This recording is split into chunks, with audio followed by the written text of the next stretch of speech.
तुमची मागणी काय आहे? हिंदीची सक्ती असूनही ही तुमची मागणी आहे. जे माननीय मुख्यमंत्री महोदयांनी, माननीय एकनाथ शिंदे साहेबांनी, माननीय शिक्षण मंत्री महोदयांनी वारंवार सांगितलेलं आहे की हिंदीची सक्ती आम्ही केलेली नाही, मराठीची सक्ती मात्र आहे.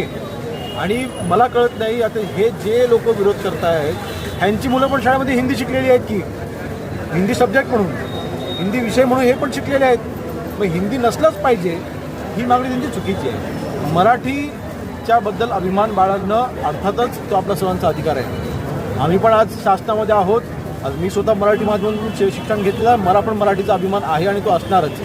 परंतु विषय समजून घेतला पाहिजे. येणाऱ्या महानगरपालिकांच्या निवडणुका डोळ्यासमोर ठेवून ते फक्त राजकारण चालू आहे, दुसरं काही नाही. आणि म्हणून लोकांना फक्त भडकवणं, मराठी माणसांना भडकवणं की बघा हिंदीची सक्ती करतायत, मराठीचं महत्त्व कमी केलं, हे फक्त याचं वातावरण तयार करायचं, मराठी माणसाला जवळ करून मतं मिळवून घ्यायची, हा फक्त चाललेला खेळवाणा प्रयत्न आहे.